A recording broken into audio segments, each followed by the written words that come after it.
X to remain jailed through the weekend following arrest and hospitalization. I only know this guy because there was that like really gay music video a few years ago that like was inescapable all over Twitter. Lil Nas X will be jailed through the weekend following his arrest early Thursday morning, a representative for the Los Angeles Police Department confirms to The Hollywood Reporter. After the rapper was caught on camera roaming the streets in Studio City, nearly naked and seeming delirious. The LAPD says that Lil Nas X, whose real name is Montero Hill, I don't know which name sounds weirder, will be jailed until Monday, citing Charge 69 APC, a penal code for resisting or obstructing an officer. The arrestee cannot be cited out, the LAPD said in an email. It is mandatory that he appear before a judge before he is released, and this will happen on Monday. Lil Nas X is jailed at Valley Jail in Van Nuys. It's unclear what his current condition is. Reps for the rapper did not respond to a request for comment. Lil Nas X was first caught on camera by TMZ in the early hours of Thursday morning, walking down the street on a near-empty Ventura Boulevard, wearing nothing but underwear and a pair of white cowboy boots. Is TMZ like the mob, where they just have random people cruising around at all hours of the day just in case a celebrity does something? That's kind of crazy. Average LA behavior. Yeah, I don't know if I would have been able to pick him out, right? I would have been like, this is just an average day in LA. This is just a normal person. You're telling me that was a celebrity and I didn't notice? In a statement to THR yesterday, the LAPD said Lil Nas X had charged at officers and was taken into custody. He was transported to a local hospital for a possible overdose and placed under arrest for battery on a police officer. Lil Nas X, who released his Days Before Dream Boy EP back in March, has been struggling with health issues throughout 2025. Oh, that's a shame. I don't like it when people are struggling with health issues, man. Back in April, he shared an update on social media saying he'd suffered partial facial paralysis. Oh, fuck, dude.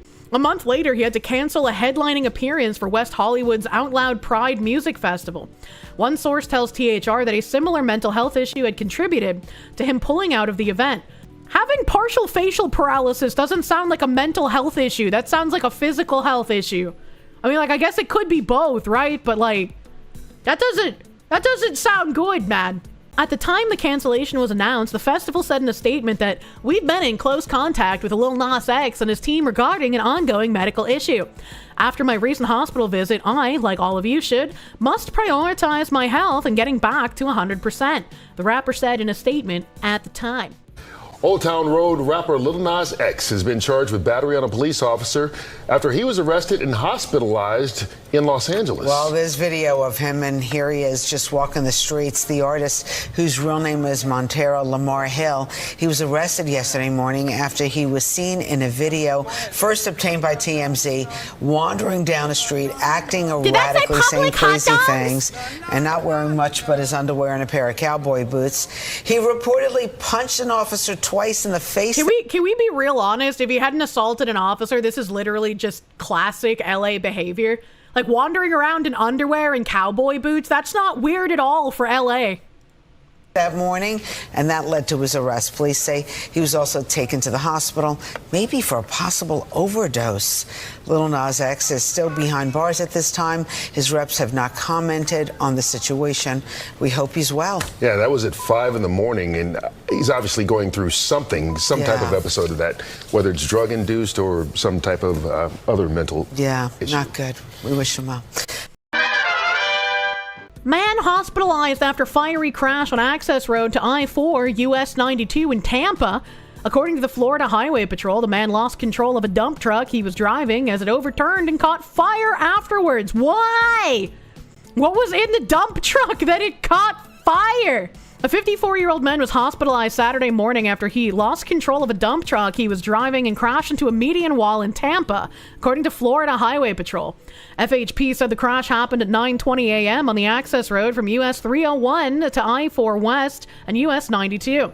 After the man crashed, the dump truck overturned and caught fire. The impact with the wall caused the concrete to be propelled into the path of a Ford sedan driven by a 21-year-old Lake Mary man.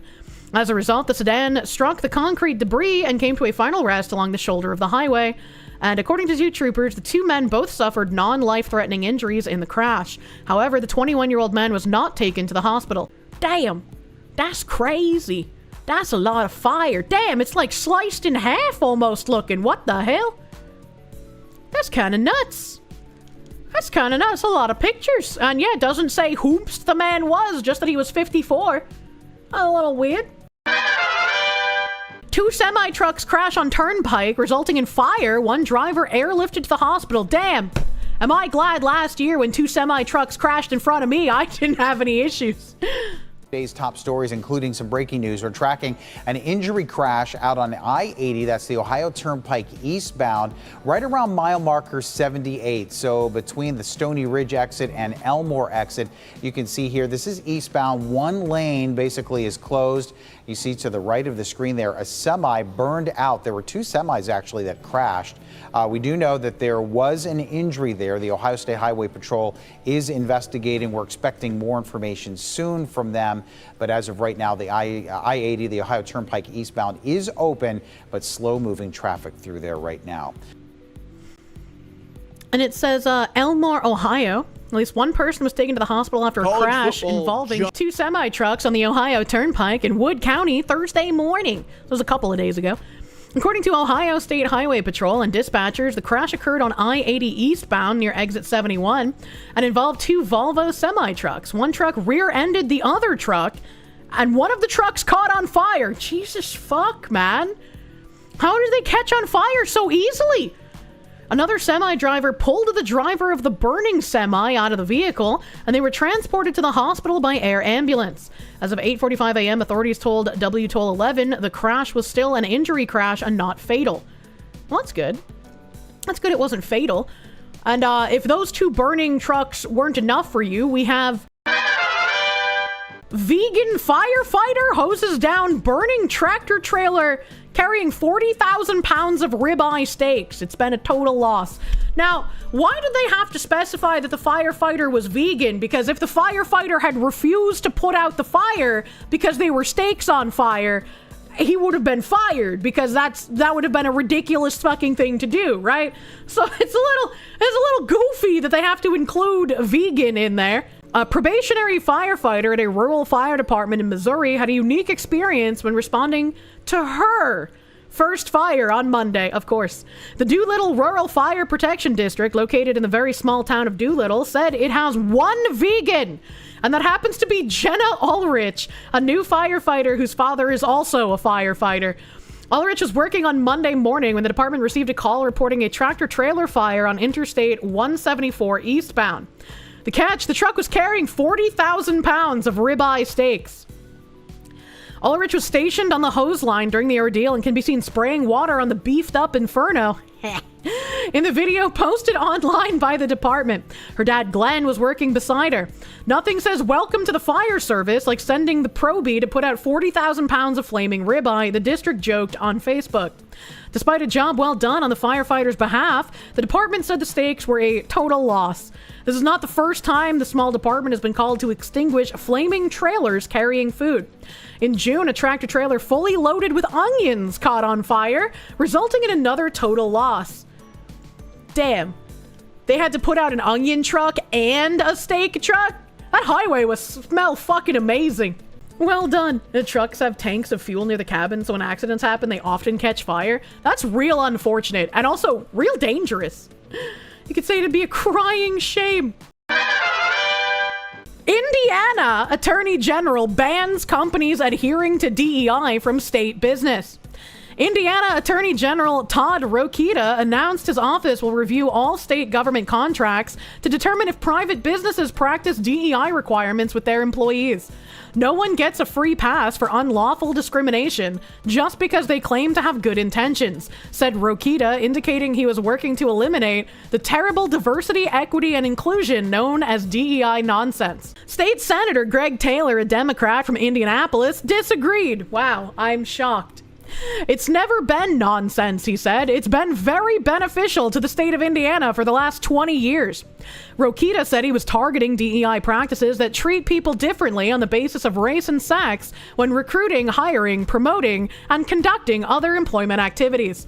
The AG said any companies whose internal policies reflect adherence to DEI would be banned from state contracts. State Representative Robin Shackelford, no relation to Rusty, a Democrat from Indianapolis's East Side, said Rokita's directive would set back businesses in Indiana. It's about dismantling programs that open doors for people who have been historically left out of opportunities, she said, adding that the ban will hurt our state's ability to recruit top talent, partner with innovative companies, and compete in a modern economy that values inclusion. I'm gonna have to stop you right there, Miss Robin Shackelford, if that is your real name. If you're claiming these are people who have been historically left out of opportunities, and then claim that a ban on hiring these people will hurt the state's ability to recruit top talent, those are diametrically opposed. If they have been historically left out of opportunities, by definition, they are not top talent. So what the fuck do you mean by this? Taylor said he fears the Rokita mandate will interfere with small businesses and preclude large national corporations from bidding on state contracts. What the heck? This is getting into the actual day-to-day operations of small businesses in the state of Indiana that want to include parts of their staff that the state doesn't see as so important. That should be a private business decision. And people should not be getting contracts simply because of their gender or their race or their orientation or anything like that. He said, we've got national businesses that want to do business here in the state of Indiana, and if they decide that they don't want to do business here in the state of Indiana, it could have a chilling effect on our people and the amount of bids we receive. Or you just don't have DEI and the companies pick whoever they want to work with based on metrics and other statistics that have nothing to do with immutable characteristics. How about that? Since Governor Mike Braun's arrival at the State House in January, firms have quietly removed DEI references from their websites in order not to draw the ire of the new administration. Replacing divisive diversity, equity, and inclusion policies with those that reward merit, excellence, and innovation is foundational to our success and honors my commitment to a level playing field for all, said the governor. Rokita's announcement did not clarify if internal private company policies regarding the hiring, promotion, and training of military veterans and the disabled would also be a basis for contract disqualification. Allegedly, the people who benefited most from DEI practices when it came to being represented in the workplace were white women, and proportional representation for other groups didn't shift as much. It wouldn't surprise me, but also I genuinely do not believe any statistics polling, considering anything coming out of DEI is incredibly rigged statistics-wise. Right? Like they're always going to try and pump up numbers that make it look better and more worthwhile for companies to have than they actually are. And also, DEI isn't actually about helping like marginalized people. I don't think it ever was. I mean, we all know it as like a Trojan horse for Marxism and ushering in a cultural revolution. It's not actually about helping anyone who is supposedly marginalized. Cheap drugs and high stakes, America's risky bet on China. Why are we importing drugs from China? The vast machinery that keeps the U.S. healthy, one of the most essential yet overlooked systems, is the pharmaceutical supply chain. From everyday painkillers like ibuprofen and acetaminophen to acetaminophen, to critical antibiotics and chemotherapy agents, the medicines Americans depend on are increasingly sourced abroad, especially from China. Although the efficiencies of globalized production have driven down costs, they have also introduced serious risks: dependency, diminished oversight, and questionable product quality. Much of the public concern is focused on finished drugs or active pharmaceutical ingredients, but the deeper vulnerability lies even further upstream. Many of the chemical building blocks that make modern medicine possible, reagents, solvents, and key starting materials, are now overwhelmingly produced in China. These raw materials are essential for synthesizing active pharmaceutical ingredients, and in many cases, they have no viable substitute outside of China. China's dominance is evident in hard numbers. According to U.S. trade data, 95% of U.S. ibuprofen imports, 91% of hydrocortisone, 70% of acetaminophen, and up to 45% of penicillin come from China. Yet the more dangerous dependency may be indirect. India, for example, supplies the majority of generic drugs to the United States, but India itself imports nearly 70% of its active pharmaceutical ingredients from China. That means many of the drugs labeled made in India are, in practice, deeply reliant on Chinese upstream supply. This complex web of dependencies was sharply analyzed in a 2025 report by the Brookings Institution.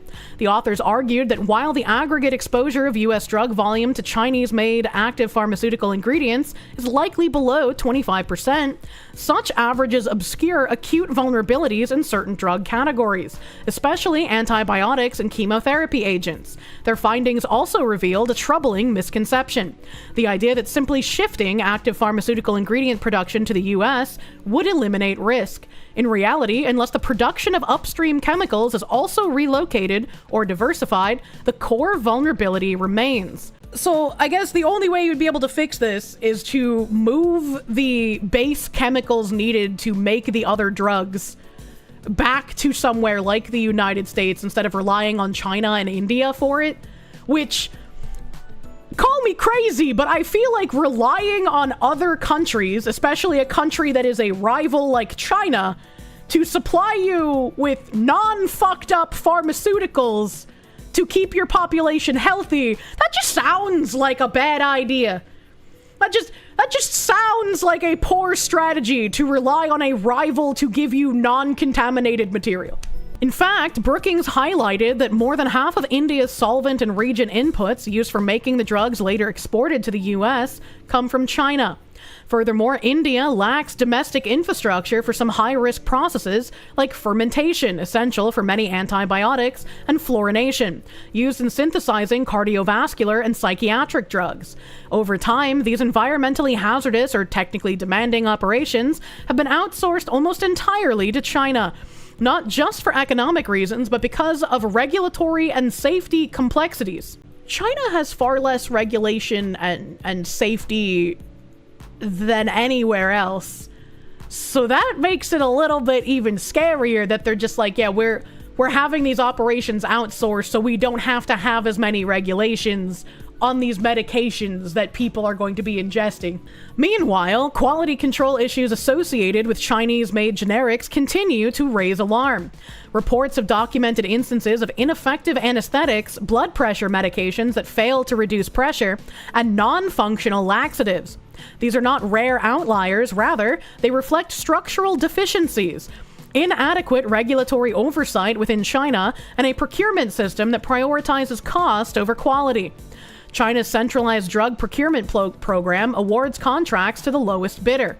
While this has brought down prices, it also pressures manufacturers to cut corners. Alarmingly, there have been documented cases of falsified bioequivalence data, meant to prove that a generic drug works the same as the branded one. One recent scandal involved nearly 2,000 generics whose clinical data was identical to the last decimal place, a statistical improbability that drew public criticism from Chinese doctors and health experts. Even within China, these issues have drawn criticism from medical professionals, but their warnings are often met with censorship rather than reform. For American patients, this presents a serious dilemma.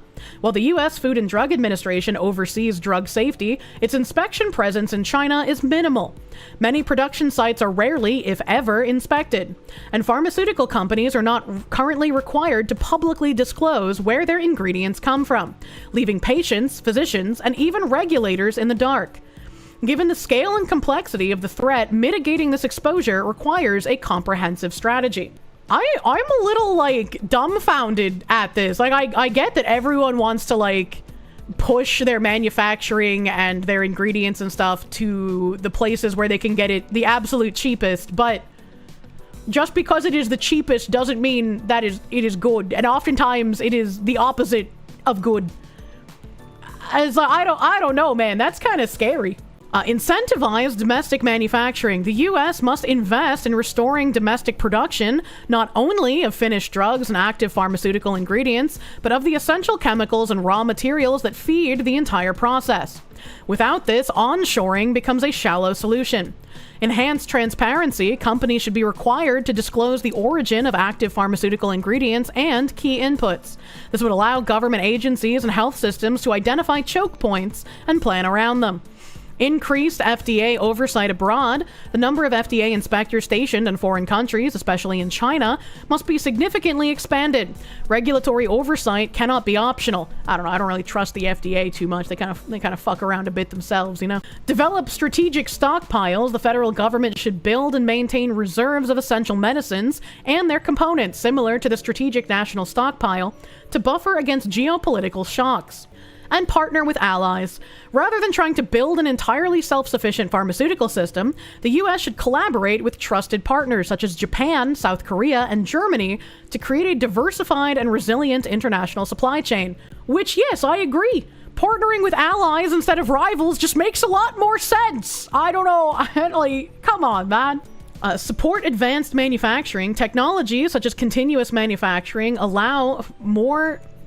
which allow for more efficient and higher quality drug production, should receive federal research and development support and regulatory fast-tracking. It'd be great if we could give more government money to stuff like this instead of DEI nonsense, right? Like, any money that would go to anything DEI related should be redirected to something that actually matters and can actually improve things in the country. Brookings rightly notes that not all vulnerabilities are created equal. Some drug classes, like controlled substances, have little or no exposure to China. Others, like antibiotics and statins, are almost entirely dependent. A one-size-fits-all policy approach will fail. Instead, the U.S. needs targeted assessments that prioritize essential medications and their specific points of failure, especially those with no readily available alternatives. That's really interesting. It's really interesting that controlled substances have little or no exposure to China. Don't want our opiates getting cut with fentanyl over there, man. Yes, these actions will come at a cost, but so would a sudden disruption in Chinese pharmaceutical exports, whether caused by a geopolitical crisis, pandemic, or trade war. The difference is that the cost of action is predictable and strategic, while the cost of inaction is chaotic and potentially fatal. Cheap medicine should not come at the expense or safety of sovereignty. America must confront the uncomfortable truth that the health of its people is precariously tied to supply chains it does not control. Rebalancing this equation will require leadership, investment, and a willingness to prioritize resilience over short-term savings. The clock is ticking, and the next drug shortage may not wait for policymakers to catch up. But Kirsche, what would you do without your great value Tylenol that needs 4 pills to be as effective as the real thing, but costs like $3? I mean, aren't you ending up paying the same amount if you have to take like triple the number of pills in order to get the same result, you know? What do you mean? China and North Korea have never done anything wrong. That's true. Those two countries, they never lie about anything. Their leaders told us so. Exactly. I was greeted with this when I woke up. Jill Simonillo said, "Dear @real Donald Trump, I've been carjacked in Chicago with my arm broken. I still don't want you or your troops here. TIA? I don't know what that means. By the way, there are no red hats here. But Juicy Smollett said that he was attacked and they told him it was MAGA country." And Asmongold down here. Asmongold progressively gets more based now that he is not constrained by sponsors. So the biggest threat to America isn't Hamas, Venezuelan gangs, or violent migrants. It's upper middle class, primarily white women who would import all of the above to destroy the country in order to satisfy their suicidal empathy. And even though Asmongold is unshackled, right, punished Asmongold over here, he still says white women. And it's interesting some of the other things people have brought up here. We had fuck around find out in a single picture. Jill tweeted out in 2024, "Every year I research the issues and check every single judge on the ballot. It's important to have a voice in our democracy because when people stop talking and think their vote and voice don't matter, our rights and our voices are silenced. You have a voice, use it." And then here, she quote retweeted her own post and said, "To be clear, the police in Chicago aren't the problem, the judicial system is. CPD caught my carjacker, the courts let him go. So send us resources, not federalized police." Literally a case of she voted for this. She's now upset that what she voted for is negatively affecting her. Actual insanity. Actual insanity. And then the real kicker here, Jill said in 2013, "Hey, at United Airlines, trying to get to EWR before sundown because of Yom Kippur, and you just delayed my flight 2 hours. United said, we'll get you on your way as quick as we can, thank you." And Jill said, "At United, hoping there will be free food during the flight for anyone who was Jewish and thought they'd be arriving in time to eat." It's upper middle class, primarily white women, by the way. I will not stand for this white woman slander. And then a few more updates here. Jill has been tweeting about her carjacking for over 7 years. We have 2023. I was carjacked 4 years ago, and it still hasn't been prosecuted. This does not bode well for my city, and yes, I voted. I stopped carrying a purse after I got carjacked. Do you lock your car doors as soon as you get in on your vehicle? You should. This is just one of the tips I offer to prevent being carjacked. That's from 2019. Lessons learned the hard way on preventing a carjacking, also from 2019. Another one, 2019, celebrating my 1-year anniversary of being carjacked with this week's crazy tights and a sweaty 8 miles with @Kara Runs. 2020, to the PI who stopped by my place today to make me relive the fact that I got carjacked. I don't have to talk to you. To everyone else, let's prevent this from happening to anyone else in the future. What? 2019, did you know 63% of carjackings happen within 5 miles of home? Here are some tips to avoid being a statistic like I was. In 2023, I was carjacked 4 years ago. Okay, I guess that's the same one from earlier. Just repeated quoting the Chicago Tribune. And then the final post in this saga. Jill deleted her account. She could not handle the amount of people telling her, "You voted for this, you dumb bitch. You literally voted for the policies that have put you in this position.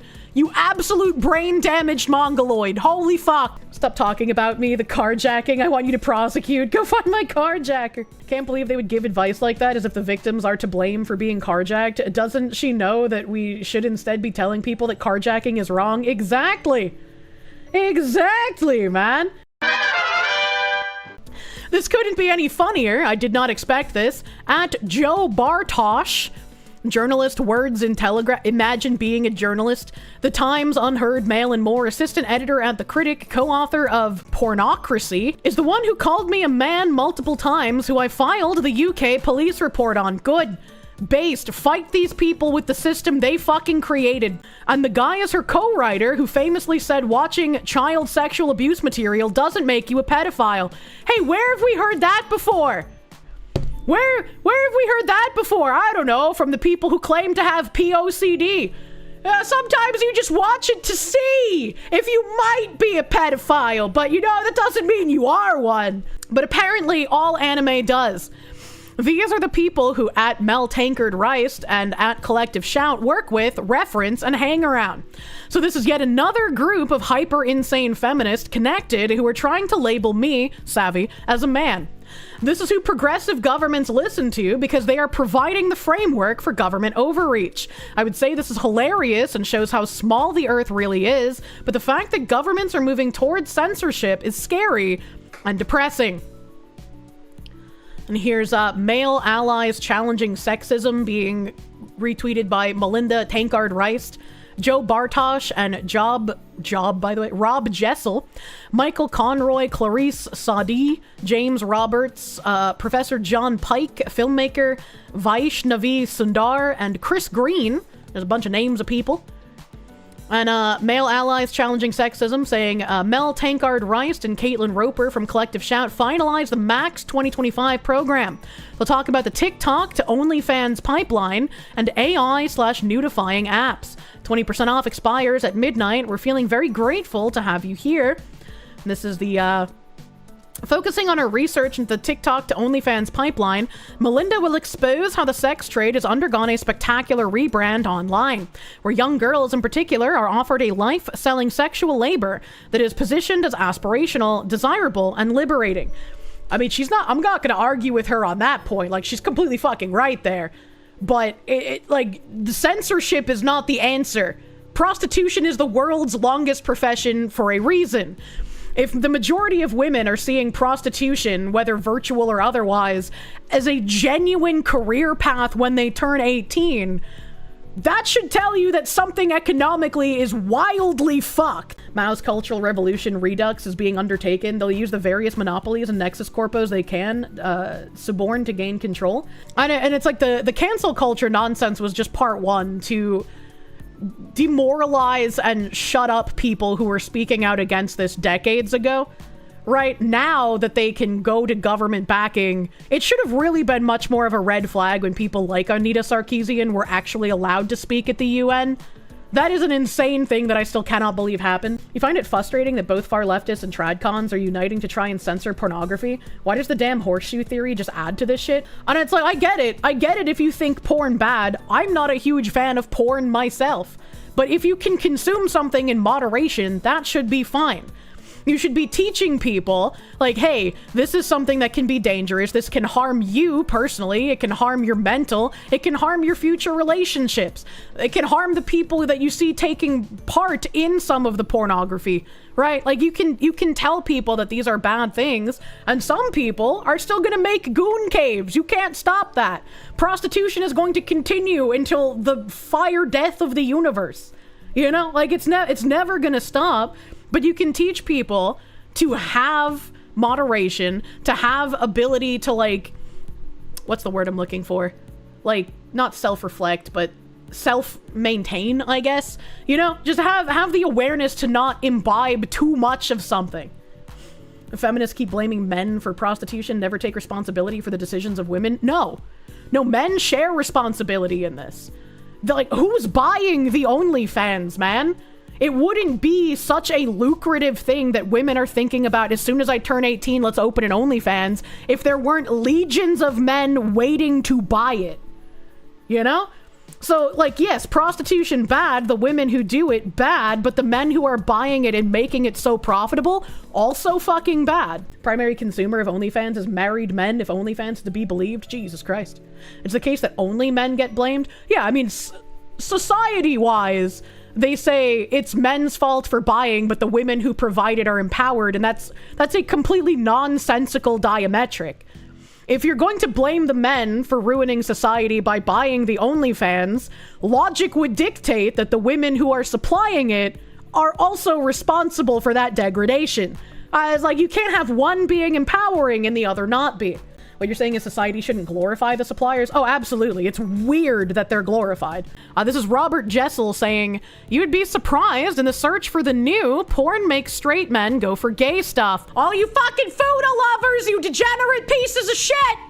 From gay to trans, and then sissy hypno and BDSM. I think he's got some stuff backwards here. Usually it's like BDSM first, and then sissy hypno and like Fuda stuff.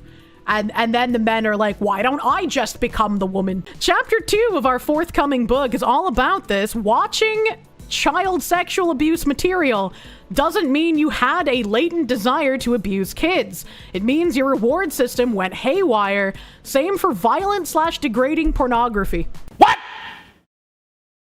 What the fuck? That is such a wild leap in logic. I don't even know how to respond to it. Because, like, I don't think it has anything to do with a reward system in your brain going haywire when someone watches something like that. The same exact way that I don't think it has anything to do with the men's reward system going haywire when you encounter questionably consenting Eastern European porn where a woman is drugged out of her mind and men are shoving wine bottles up her ass. All right? Like that. That's clearly not their reward system going haywire. There's just something fucking fundamentally wrong with those people, all right? Autists are immune to sissy hypno. You're a little baby girl. No, I'm not. I'm a 27-year-old man. Unfortunately for you, brave SJ. Sissy Hypno and AGP hit the autist community the same way that crack hit black neighborhoods, all right, okay? It's a very unfortunate reality. Robert Jessel continues, when they say video games and anime, they mean depictions of child abuse, incest, and sexual violence. A little trickier to defend. I think I really hate the people trying to push anime equals child abuse kind of angle, because they provide cover for actual pedophiles who want to hide as a part of the mass, right? Like, if you conflate these two things, then when someone is called a pedophile, you have to go, well, wait a minute, hold on. Are they like an actual pedophile, or do they have like, you know, Blue Archive on their phone, right? Like, you got to ask these questions. And that's unfortunate, because that's a word that should carry fucking weight to it. It's like they never read a common young adult novel. It just reminds me of how like racist and white supremacist and Nazi have all been devalued, so nobody knows what you're talking about anymore when you call someone that. Those words mean nothing anymore. And pedophile should mean something. I don't want to see it turned into another word that's just thrown around at someone I don't agree with or someone who likes anime. And it's like, there was some fucking freak of nature on Reddit, right? Like the Reddit people seething at me. They said that my model has toddler-like proportions and I attract pedophiles. And I'm just like, oh my, this is why no one takes you seriously. Like, what the actual fuck? Robert Jessel continues his retard nonsense saying anime, manga, lolly porn deserves a book on its own. A generation of kids are growing up with sexual/erotic attraction targeted at children. Men can still have someone responded to him, men can still have loving relationships with real humans whilst having fun with said AI bots. Pornography isn't a threat thanks to increased access to porn in the last 30 years. Sexual assault rates have dropped. Shaming no longer works. Most people rightfully say, screw you. Robert Jessel replied, why would you want to have fun with a bot when you're in a loving relationship? Why go out for dog shit when you've got steak at home? I got to agree with that guy, with that statement, unfortunately. Right, like if I'm in a committed relationship and I find out my guy is like having a sexual relationship with an AI bot, I'd be like, do I have to chain you up and milk you harder? What the fuck is this? Like, why are you talking sexually to the AI bot instead of me? That's fucking weird. You love the response. Yeah, Savvy asked, I don't see a wedding band on your finger. Are you married by chance? Curious if the person trying to dictate others' lives is a beacon of inspiration. I don't see why you would have to be married to say if you're in a relationship, you should go to your significant other for that kind of thing. Like, I think it's a very normal thing to say. It's like, I've been starkly on the, if I'm in a relationship with you, I don't want you jerking off to porn. Because if you're jerking off to porn, you're not filling me with dick and cum, and that's a problem, all right? Like, that relationship's not gonna last if you'd rather jerk off to pornography instead of fuck me. Men are easy, just be nice to them. Note, many women fail this simple task. It's a little crazy. It's a little crazy. And then, like, women get jumped. Kitsunero got jumped on Twitter for talking about how you should be nice to men. And it's like, holy shit, is that a hot take in current year? Is that a hot take? Be nice to and cherish men? Holy fuck. Where are we? Joe Bartosh saying, in the days since Rob Jessel and I wrote the exchange on the Online Safety Act, X's owner has started posting borderline pornographic cartoons. Well, isn't that racist to be attacking an African like that? Beaches must be torture for you. Creepy, porn-addled, misogynist bloke says what? And I agree with Savvy. She's posted it a couple of times how it's crazy that whenever these women get challenged, they immediately accuse whoever is going against them of being a man. And it's like, no, you fucking dried up cunt. It's not just men that are against you censoring everything. That's crazy. I'm a woman, you fucking retard. Nah, male. It was fun, but I've now muted the porn-addled American slur for trans people who apparently thinks the phrase nah mate is a hate crime. Oh, I said nah mate, not nah male. Is a hate crime in the UK. Christ, these people are dumb. I hope this woman suffers at the hands of the system she has helped create. I hope Savvy reporting this woman for misgendering to the police gets her in some fucking hot water. They fine people in the UK for misgendering, man. So again, I hope this woman faces the repercussions because she has created this system. Do you believe Savvy reported that thing to the UK? Yeah, she reported that woman thing to the UK police. So it'll be interesting to see what happens. Zenik, thank you for the czar. Something you noticed with Savvy, she uses shitlib bad logic fallacies against people she doesn't like. You support her work, but you would keep her at arm's length. I don't know what you mean by that. I don't know what you mean by that, but I definitely agree with the you live by the sword, you die by the sword, right? So I don't see her reporting this woman for misgendering as her using shitlib tactics. I see it as her using the system these people created against them. Because they created this system to oppress the people that they do not like and that they do not agree with, and they never expected to have their rules turned on themselves. She basically takes the gun and points it back at you. Yeah, exactly. Exactly. And it's like, that's the same exact thing that, like, people were trying to cry about, where, like, they were saying, oh, it's cancel culture that Anna Valenz is losing a sponsorship, and it's like, no, it's not. Anna literally spent months trying to get me deplatformed and my sponsors to drop me. Them suffering those consequences is them suffering under the system that they thought that they would use to their advantage. It's like, I feel no sympathy for people who reap what they have sown. If you don't fight back with the same fervor as the ideologues, they will beat you with experience. Yeah. For too long have people tried to take the high road and been like, oh, well, you know, we can't be exactly like them. Fuck that. Get in those fucking trenches and turn these systems of oppression they have created back on them.